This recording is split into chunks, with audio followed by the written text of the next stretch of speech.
Hey, good morning, everyone. This is Bob Spitz with Management Success. I'm sitting here with a friend of mine, Jim Anderson, owner of Anderson Automotive in Marion, Iowa. Jim is a longtime management success friend and client. He also happens to be a certified workshop instructor for management success, and he's a certified shop management inspector, not to mention uh, being a great race car driver.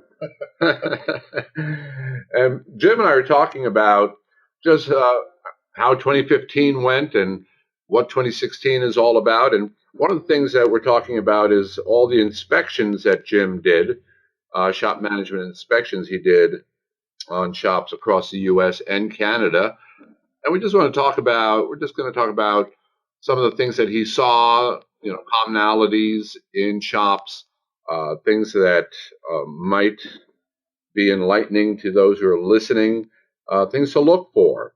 And so that's what we're talking about. And Jim, I wanted to ask you first and foremost, when we say you're a shop management inspector, what is a shop management inspection versus a shop inspection that, say, OSA does or the fire department? Because somebody hears you're going to come inspect my shop, sometimes that gives them EBGBs. So, what is the difference? What are you actually doing when you're doing a shop management inspection? Well, the biggest difference, Bob, is we're looking at how the shop operates, not the safety issues and all that, like with OSHA and the government entities, like you mentioned. It's more about, is the shop operational? Does it flow? Do the cars go in and out smoothly? Or do the people know what their jobs are? Is there organization with the process of the cars in and out? How are the customers handled? How are the cars handled? How is the owner being the owner or not being the owner? Uh huh. Okay. And then also, how does the facility look? Is it appealing? Is it something that would attract people? How do they find it? It's everything all the way down from that to the marketing to the public relations and finally the numbers itself. Right. Right. Well, the point that comes up is what makes you qualified, or what's the benefit to a shop owner having another shop owner look at his shop? Honestly, Bob, it's just the pure reality. I started my business in my shop as a one man operation, and so I started basically as the janitor and slash technician, and worked my way up to lead tech and then a foreman type position. And then I was the service writer. Then I was the manager. And then I was the owner. And then I was an operational owner and executive. And now I do this. It's while still having the shop, of course, but having the reality point from all those different jobs I've had within my business that gives me such a reality with all the positions inside another shop. The other thing is I approach the shop, I can do something that owner and his employees, his or her employees, can't ever do for that shop, and that's approach it for the first time. The first impressions of our facilities with new customers is something that we always like to know, and even if we get the opportunity to get that information from our customers, it's from a certain point of view, and that is of the consumer. They don't know what it's supposed to look like. They don't know what it's supposed to feel like. They don't know how it's supposed to go, how it's supposed to operate, how smooth should it feel, and that's the unique thing that I bring to it. Right. Yeah, it can be frustrating to be a small business owner. You get the idea that you're the only one who's got these problems, and sometimes you don't even know what the problems are. You just know that you're not achieving your goals, or you feel stuck or handcuffed or held captive by your own business. You try to get away for any length of time, and the place goes into a slump, or it's just frustrating and aggravating, and it's hard to pinpoint or spot what might be wrong or what's right. That's the other point, is it's hard to even know what you're doing right sometimes in a business, and that's as important as finding out what's not right and what needs to be improved upon. And that's absolutely true, Bob. Because the thing is if we're running around with our hair on fire, putting out this fire, that fire, handling this, handling that, working so much in the business throughout the day, it doesn't give us a chance to take a breath and look at what am I doing right, what worked, what do I need to do more of, along with what are the things I need to identify to make improvements on, and the quality of life and how the business relationship to the owner is. Is the owner running the business, or is the business running the owner? Right, right. As one shop owner described his shop to me, he says it was like taking a big dog for a walk, but the dog was dragging him around the block. Exactly. I was in one shop this year, and the owner took in 92 cell phone calls during the day. Wow. He had no time to be the owner. He had no time to run his business. He had no time to learn and practice being the owner because he was getting interrupted constantly throughout the day. And that's one of the biggest things is we let these upsets or problems or situations in the world around us, if we answer those phone calls and handle those customers as an owner, we're allowing all those troubles to infiltrate our day and control the attitude and where our head is in the game, and that's one of the things is the environment runs you and the world around you runs you, or do you control the environment around you and the information that gets to you from the world around you? Right, exactly. Yeah, it's so hard to plan out your business because your attention as in your owner has got to be at least 6 months into the future, if not a full year into the future, when you're worried about Sally Jones' car at 5 o'clock. Exactly. It's really difficult to do. Yeah, absolutely. So when you inspect a shop, walk me through the process. What is it that you actually do when you do a shop management inspection? Well, Bob, it starts days before the inspection with honestly just a phone call to the shop and talk to the owner, and I get his philosophy in business. What are his operating principles? What's important to him? What does he use as the foundation for ethics and principles for his business? Mm-hmm. Then I ask him, what does he want to get out of it? Where does he want it to go? Where does he or she see themselves in 5, 10, 20 years, next year, 6 months? And get an idea of what type of vision or goals they do or don't have in place. Then we have a long conversation about who works there and what their positions are and what they feel maybe strengths or weaknesses are. And then I ask them what they think the big elephants in the room are. What, from their perspective, what do they think are the challenges and the situations keeping them from reaching those goals from their perspective? Because that's important. What's on their mind and what has their attention is obviously something that has to be taken into consideration. And then from there, I show up, and the day of the inspection, I actually get there before the shop opens, and I try to park somewhere where I can see the shop, but they can't see me down the street across the way, and I watch the shop open up. And as you told me many years ago, you could sit there and almost always watch a shop that's not being managed well, and you'll see some people drive in, and the bay doors will start going up, and the open sign comes on, and a few cars start moving around, and pretty soon there's one guy that stands out from everybody else, and he's running from the front to the back, out to the parking lot, to the front, the back office, giving a customer a ride, back to the back, talking to the techs, talking to the front. And you take out your pad and your pen, and you write owner. And that's the guy that's usually owning the place. Right. But no, all but how about aside, how about when you just drive up to the business? Exactly. What are you looking for? All joking aside, simply as I approach it, what does it look like? Is it appealing? Does it stand out? Can I see it? I can't even find the place. Yes, exactly. Because I'm driving there even with the help of GPS, and there's been times I've almost literally driven right past the place I was looking for with GPS telling me where it was at. And that's just it. Is even when people aren't looking for a shop or a collision center or a big truck shop, whatever the line is that they're in, it's important to know that just simply having people that drive by your shop recognize that you are a big truck facility, or you are a collision center, or you are a general repair automotive shop when they don't need one is part of being in top of mind awareness and presence, so that when they say, hey, I got a car problem, there's an auto shop just down the street. Right. Then from there, is it an auto shop or truck shop or collision center that they would be willing to pull into? Right. Is it appealing? Does it look inviting? I know. If I had $1 for every time a shop owner says, well, everybody knows I'm here. I go, really? I have a housing development, Bob, 50 yards out the back of my building. Uh-huh. And to this day, and that housing development's been there 12 years, and to this day, I get people that'll come from there and say, I didn't even know you were here. Yeah, I know. It's so easy to be a legend in your own mind. Exactly. And we market well, and we do PR, and they still just don't know if you don't stand out. Yeah. Part of that is I'm on a dead-end cul-de-sac, but still. they don't know you're there, they're never just going to come in. Right. So you can never stop that effort of Exactly. attracting attention. Yeah. Does the shop attract attention? Is Yeah. it appealing? Is it inviting? And if a person had an issue, would they feel comfortable pulling in and coming in for service? Right. Especially the female customer. Oh, that's even more important there, Bob.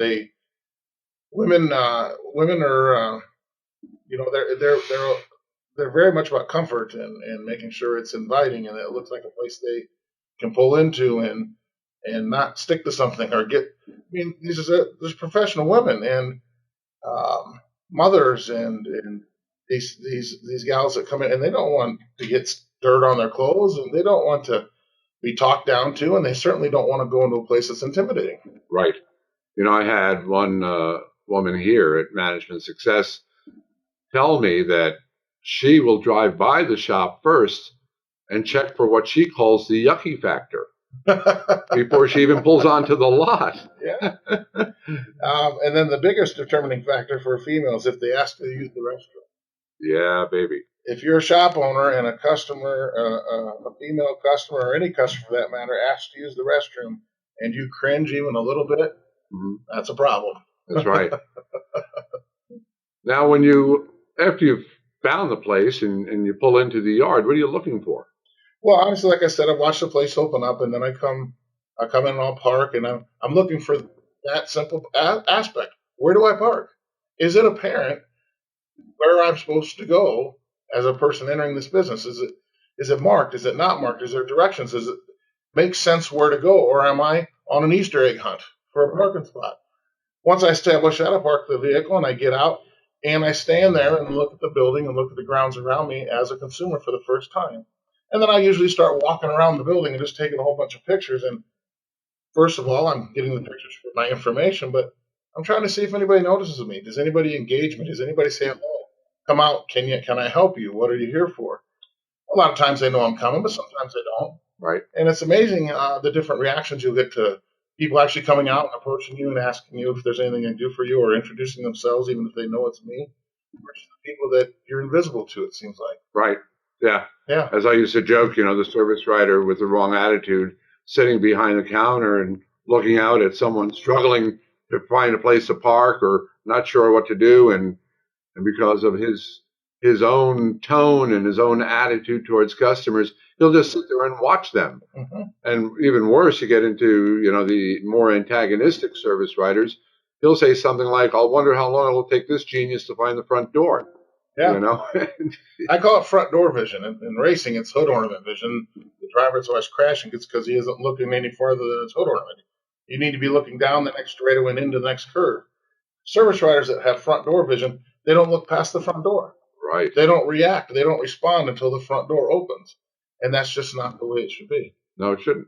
Now, what about, because this was a situation here in California, we had this less than ethical attorney shaking down shops over the ADA, American Disabilities Act, on the shop not being set up right for handicapped individuals. And that's a big thing because that's nationwide. I mean, that's Americans with the Disability Act is a national standard.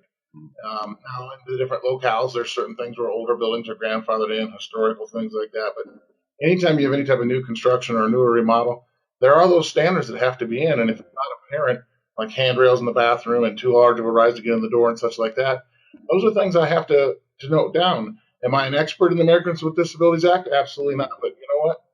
That's the situation where that owner needs to be instructed and reminded, hey, get yourself knowledgeable on this subject because being proactive on things like that in OSHA and so on and so forth is a lot less expensive than waiting for a fine. Oh, my goodness. Or worse, a lawsuit. Yeah, absolutely. Yeah. And then from there, I go in and I just see the front office and I approach it and enter just like a customer would and see what I see. I watch how the customers come in and I watch how the service writer intakes the customers in the cars and gets the information and how do they process that? Are the customers made to feel welcome? And the other thing I do is I go sit in the customer seating, Bob, and I sit there for a few minutes and I just look around. If I was a customer and I was sitting in this chair, what would I see? What would I hear? How would it feel? And if there's more than one angle, like two walls that have chairs, I sit in both perspectives. And I listen and I watch. And this is a customer experience. What is it like? Very few owners have actually sat in their customer seating for any length of time other than to talk to a customer, but they've never sat there by themselves and just looked around Right. and listened. Absolutely. And you would be amazed at what you see, what you hear, and what you don't see, what you don't hear. Yeah. And so I'll do that, and then introduce myself, and then I usually get what I like to call the nickel tour from the owner, and we go around and they identify all the employees and staff members, and we handle the introductions and the formalities, and they show me all the different work areas, and this is so-and-so's work areas, and here's our shop floor, and this is what we do, and here's the equipment, here's the outside of the building, inside of the building, here's our remodel, here's my office, and just basically get me an entire familiarity with the facility and the operation. And at that point, I just shake his hand and say, okay, go about your business for the day, and I'm a fly on the wall. I mosey around at different times of the day. There's different parts of the shop that I look at for particular reasons. In the morning, watching the customers come in, and of course, at the end of the day, watching the customers go out. But even in the middle of the day, how are the service writers handling the parts? How are the service writers handling the sublets? How are the service writers handling the techs? The service writer is the air traffic controller. How much responsibility are they taking for that traffic? Mm-hmm.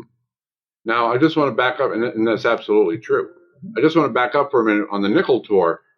Sometimes that's pretty enlightening, just that one aspect of the inspection for the owner, isn't it? Yes. The practice, one of the practices I do on there, I wasn't sure you want me to give that away, Bob. One of the practices I do there is just getting an owner to see something or to explain something. Because in our day-to-day lives, there's things that we see in areas that we go to every day, whether it be our homes or our businesses, and we become numb to them. It's there and we know it's there, but we don't see it anymore. Right. And there was a shop in Nevada that I did. It was a body shop, and we were doing the nickel tour, and outside by where they put all the scrap parts and the body panels for the recycler, and yet spilling past there into the customer parking area by the customer cars were 3 small block Chevrolet engines. And it was quite apparent they'd been sitting there a while, Bob. So I just simply said to the owner, I said, so are those 350 Chevys? He goes, yeah. I said, tell me about them. Why are they there? And then he stopped, turned, and actually saw them for the first time in a while. And he revealed they'd been sitting there for 8 years. And he says, I should probably do something with those. And a lot of times it's just getting an owner to stop and see what I see. I don't necessarily have to correct him either. I just have to draw his attention and get him to stop, pause for a second, take a breath, and direct his attention to what I'm seeing or what I'm hearing or what I'm feeling or how it overall appearance of something is. Get them to explain this or that and just ask. And when they have to stop and observe it and answer the question, they'll actually start processing again and realize what they need to do without me saying a word. Right. I did a shop down in Louisiana, and on the outside inspection, the outside part of the tour, I asked a lot of those questions because there was a lot of things I saw. And it was quite hilarious because after that, and I went about my day, and I told him he'd go about his day, and he came out shortly after with this list of 25, 30 things that he had noticed just by me having him look. He said, after I talk to these, I want to show you I saw this and this and this and this and this. Mission accomplished. Yeah. That's what I want them just to see. And the consultant that got the report at the end called me, that gets the report at the end, she called me a day or so later and said, what did you do to him? So what do you mean? Boy, he's on fire fixing things on the outside of that shop. And I said, I just simply got him to take a moment and look at it. Right. And so that's been the funniest, most amusing one. Boy, he was on fire. Right. So now, since you've been a professional technician, you've been a production. I just don't actually do it. I have the certificates. Yes. Yes, and I do fingernail checks on Jim, and his are clean. A little long sometimes, but they're clean. No calluses. Been working on the race car. Yes, I'm allowed that one. Since you've been a production tech, you are a professional tech. You've also written service. How important is it to assume the viewpoints of those different positions when you are looking at the flow lines and the interaction between the front and the back? It's absolutely vital, Bob. I mean, because let's face it, service writers, technicians, owners, porters, whoever you have in your business and in the body, it's the front, it's the estimator, then it's the detail guy, it's the check-in person, it's the mechanical guy that does the disassembly, it's the body guy, the prep guy, the paint guy, the detail guy. All these guys are people that I've had reality with and understand the challenges as things flow through.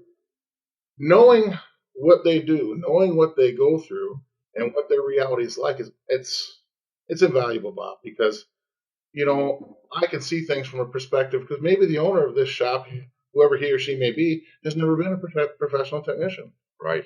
Maybe they've never been a service writer. Right. Maybe they've purchased the business or inherited the business from the prior generation. And the viewpoints from those different positions is harder to see when you haven't, like I like to say, been there, done that, and bought the T-shirt. Right. And it's absolutely invaluable. Yeah, because there's been situations where a shop will come up with what they think is a bright idea, and they want to install a new procedure or a system in place that makes sense from a management point of view, but from the technician point of view, it could actually be an impediment to him actually trying to get his job done. Yeah, it's the old thing is, hey, it looks good on paper, Right? but when you go to put it into practical implementation, it has its limitations, and being able to get that technician to share that information is, believe it or not, sometimes hard for some of these owners because generally we hire and employ some really great people, and they don't want to hurt somebody's feelings, or they have a high work ethic value where he's the boss. That's what he wants done, and that's what I'm going to do. And makes no sense to me, but all right. Yeah, he's the boss. He signs the check. It doesn't seem to make sense, but hey, it's what he wants. It's what he wants. If that's what she wants me to do, then that's what I'm going to do for her. And sometimes as owners, we don't take the time to say, hey, what do you think? Yeah, because that's an interesting point that you and I have talked about in the past, how an employee is more apt to tell you as a consultant or a management inspector something that's on his mind that he won't tell his boss. That's very true, Bob. You always told me you'd be amazed what they'll tell you that they won't tell the owner. And I had a certain reality on that, and I took you for your word because, you've got a lot of experience and wisdom. But a huge eye-opener when I started doing these inspections is, wow, I didn't realize the scope of that theory and that practice. It is amazing what they will tell you when you simply make it known to them, hey, I'm real to you. I understand what you're going through. What do you think? And just be there to receive anything they want to say, acknowledge it, and let them be heard. Yeah, because sometimes, you're the first person who's ever asked them, what would you do to improve things around here? One of my favorite questions is, if it was up to you and you could change or improve any one thing about this business, what would you change? Right. You get some very, very enlightening answers to that question. Sure. Yeah. Because a lot of times owners don't ask that question. Yeah. And the other one I love the most is, where do you see yourself in 5 years? Yeah. Wow, you get some good answers to that one. I know. That's when owners go, he said that? What? Exactly. And that's just two of hundreds of questions that we ask during an inspection and things that we check out. There's almost 100 just specific line items that I have to look at that are already like preloaded on the form of things that are valid in these shops. And above and beyond that, then you have all these interactions and interviews. It really, truly is an in-depth process. Right. Now, you did what, about 28 inspections in 2015? Yeah, 28 inspections. Both the U.S. and Canada? Yep. Did you go over to Hawaii? Did you do any inspections in Hawaii? No, that one got rescheduled. Too bad. I had that one. I targeted it for December 18th. I thought that'd be a perfect time to be there. But that's because they don't have you do any inspections in Alaska in February. Yeah, don't go there. No, yeah, that's coming up. So yeah, everywhere from Hawaii to Alaska and Canada to New York, and that brings up an interesting point, Bob. Is just because something works in, say, Long Island, New York, doesn't mean it's going to fly in Boulder City, Nevada, right, or Billings, Montana, right, or Dunn, North Carolina, or Houston, Texas. Right. And the geographic limitations and the geographic challenges of the different areas makes every inspection a little different. However, there are certain things that I see that doesn't matter where you're at. The commonalities. Yes. And that's, owners that won't let go. Nobody can take care of these customers better than me. And they try to, like I say, putting up quotes, help the service writer or help the technicians. Bob, I've been in my shop the least amount of time I have since I've had it this past year. And about half to 2/3 of the time is all I'm there. And when I'm there, half of the time that I am there, I'm not even working on shop stuff. I'm working on inspector stuff. And honestly, I never would have thought it, but sales went up 38.8% total volume. Well done. Yeah. That's I'm because telling you something. they don't need my help. That's right. They need my advice. They need my vision. They need my leadership. They need my presence, but they don't need my help. Right. Exactly. They know how to do their jobs. Yep. They do their jobs. Yeah, it's hard to get out of the way sometimes. It is. But see, the thing is as owners, we need to realize, hey, we pay these people to do this job. Right. And they cash the checks. Maybe we should let them do it. Did you have any aha moments? For me or the owners? Oh, either way. Well, there was a shop in Southern California, and as I was walking up to it, it became apparent before I even got to the front door that they have no parking. And when I say no parking, I'm not saying like a small parking lot. I said no parking. They have one 1-hour curbside spot in front of the building on the street. Otherwise, all the parking for all the customers' vehicles are either dropped off, ready, waiting for pickup, or in the process of repair have to be contained within the 4 walls. Wow. And it is not a huge facility. Yeah, that's one of those old downtown type shops. Very historic building in an old historic district. There's just there's just not lots of big parking lots. It's very much protected by the historical codes and such of that area. And the thing is, it's amazing how shop owners can face these unusual challenges and make it work. That was a huge one for me. The other one was on Long Island, New York, and I'm watching the shop work, and I go up. I'm heading up to the front, the service writer area, because I had seen a female customer come into the shop, and I wanted to go oversee and just kind of listen to the interaction. And before I actually get to the door and go around the corner and can see the service writer and this female client, I hear the service writer dropping the F-bomb repeatedly. Oh my gosh. Effing this and effing that. And I like my left eye started twitching and I started like shaking. I'm like, like I'd stuck my finger on the left side. Like, what? And then I go around the corner, and just as he finishes with his dialogue, she comes right back and is talking just like a sailor right back at him. And that's when I realized that on Long Island, it's a noun, pronoun, verb, adjective. But the point is the environments and the society and the acceptable practices for morals, behavior, manners, everything is very geographical. Yeah, you got to know. What works there doesn't necessarily. Yeah, that just wouldn't fly in the Midwest. I haven't found a shop yet anywhere else, Bob, where the Long Island dialogue would fly, except on Long Island. Okay, and that to this day, that's one of my most amusing stories. But that's an aha moment that it's so different everywhere else. The other thing is the difference between a shop that's out in the middle of a cornfield, not in a town, that's thriving. Right. I'm talking, and when I say in the middle of a cornfield, Bob, I'm talking Broadhead, Wisconsin, in the middle of a cornfield. Right. 3 to 5 miles out of a town of 3,000 people, booming metropolis.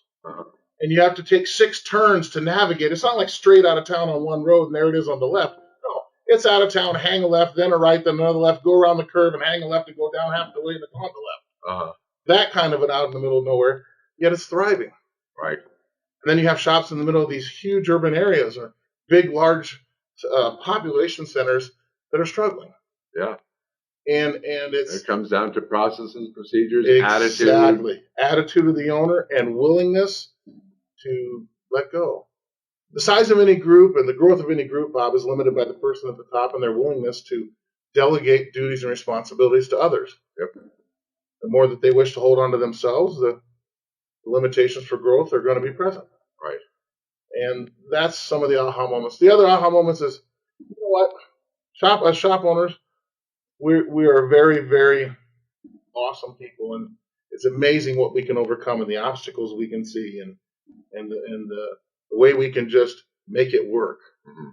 The old show MacGyver. He could make anything work. He could make a Ferrari look like a concours show car with 2 paper clips, a roll of duct tape, and a hammer. Right. And but we're the MacGyvers of our businesses. So when something comes up and a big challenge hits us, we figure a way through it. Well, then what happens, Bob, is we sit there and we go, What do I do all day? What does a technician in a shop owner do all day? We fix what's broke, Bob. Mhm. If we That's take right. enough time to look at it, we fix what's broke. That's right. And we've been very good at fixing things that were really broke with our businesses from time to time. So if things aren't going well, if things don't seem to be where we think they should be, all we think we got to do is just give me enough time to look at it, and I'll figure it out. Right. The problem is almost all shop owners have no formal business training. Right. And that's where the part is we're very proud. Mhm. And I like to tell when I'm teaching classes or delivering, I like to say, us shop owners, we're a special kind of stubborn and stupid, a real special kind, because we just don't know what we don't know. Yeah. And Well, like the old saying, the wonderful thing about owning your own business is there's no one there to tell you what to do. Absolutely. But the horrible thing about having your own business is there's no one there to tell you what to do. Exactly. Exactly. And the thing is we get stuck in this whole money, money, money, money, money. And Bob, when I open my shop, I want to make lots of money. I'm tired of making everybody else rich. It didn't take me very long to figure out that is not my most important asset. Mm. Time is. If I spend $1 a day, Bob, I can go make $2 tomorrow. Right. I spend a minute, it's gone. That's right. And I will never be able to replace it. And we only have so many. So investing your time wisely and making things work efficiently is far more valuable than anything else. You do that, the money will take care of itself. Yeah. Now, when you talk about that, because, I think it's all entrepreneurs' goal to have a great business, one that doesn't consume them completely so they can have a life. Absolutely. And also provide a great living for their employees and a place that they're proud to work in and have them, every owner wants their team to get along. And they want to be a role model in their community. Right. So one of the things I know you do sometimes when you go out on these inspections is you provide it's a separate service that Management Success has, and it's called the Efficiency Workshop, and you do that at these shops. Yeah, it's huge. It is absolutely huge because as shop owners, when we pursue training and we pursue getting the knowledge to operate our businesses, then we take that knowledge back and we start making changes. We start implementing things and we start becoming the owner, working on the business instead of in it. The unfortunate part that can create issues at times is sometimes it's hard for the employees to see and feel the reality of it. Just like you mentioned earlier, how important is it, from my perspective as an inspector, to know the reality of the service writer and the technician, the peanut boy. The same thing is for the employees to know the reality of the owner. And sometimes the most willing employees aren't contributing to that as well as they can because they just simply don't understand what it is you're really trying to do. Right. So what I like to call the efficiency workshop is I like to call it the sampler platter. It's just enough information on all the various things that the owner's trying to do to give enough reality and understanding to all the employees to get them to go, oh, now I see what he's doing and why. Yeah. And then they can start putting all their efforts of rowing that boat in the same direction between all of them, and it just ramps up the whole power of the team. Yeah, you've actually seen some right before your eye changes in shops. Absolutely. I was at a shop in Colorado this last fall in October, and they had 2 locations, 23 total employees, and a huge division between the front and the back, especially on the subject of waiters. Mm-hmm. I mean, you'd say waiters, and it was like everybody started twitching and vibrating like that. All had their fingers in light sockets because it was such a highly charged topic, and almost without exception, every employee interview at both locations, the irritation and subject of waiters came up. This was a problem. This was a situation, and neither side wanted to budge because they thought they were right from their reality. They thought they knew what was best. Within the span of 2 hours, hour and a half to 2 hours of the center part of this workshop, all these employees started talking, started sharing ideas, and in front of my eyes, solved the problem, started coming up with solutions for the problem, came up with a plan of how they were going to try to implement these solutions and get them in writing, designated one person from each shop to do that, and that those 2 were going to meet, and within the next week, they were going to have a policy in place to address the problem. And I directed none of the creation of it, other than making them aware of working together and why it's important and what policies are and so on and so forth. And that's a great example of how you could dream up a solution to it, but if you don't have the buy-in of the employees, that solution just won't fly. Absolutely, because they just don't understand exactly why you want them to push slot A into groove B. Right. Until you show them, and then they, oh, well, that makes sense. Then once you get their buy-in to what you're doing, you're going to get a whole lot of slot A's pushed into groove B's. Right. Yeah. So, in overall, the benefit of these shop management inspections to an owner of a shop is what? The overall benefit, the biggest thing, and it's kind of odd, is the validation. A lot of times, 75 up to 75% of what's in the report, to some degree, the owner, well, I kind of figured you're going to say something like that, or I knew I had an issue in this area. They just weren't sure whether to attack it or not, and if so, how to attack it, and what are some ideas they could do. So it's the validation for the owners, the first thing. You know what? I do need to do something there. Right. And then the next thing is just getting the reality of their employees shared with them. Getting the reality of, from an outside point of view, does what they're doing make sense in the various areas of the business? And if so, great. And if not, what else can you consider?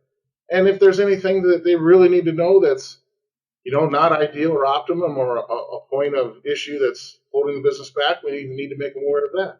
But above all that, and beyond all that, Bob, is for every point of interest on the report that is less than ideal that I find, which is an out point, everything on this less than ideal, I have to, as an inspector, when I write that report, provide either a solution to the problem, a possible solution to the problem that they can work on, or a path to a solution to the problem. Mm-hmm. So it's not just, oh, great, yeah, it was awesome, here's everything I saw, here's all your situations, get to work. It's all of that, and then, by the way, here's a list of possible solutions to help you along the way. Wow, that's great. Yeah. So they end up actually with not only a picture of their business, but those areas of the business that do need improving, that they agree upon is holding them back. They've got a sequence of action items that they can move forward with in a sequence that will bring about a better business that they can work on with their consultant. Absolutely, and they're not alone. Like as you mentioned, they have the consultant with them to help them along the way.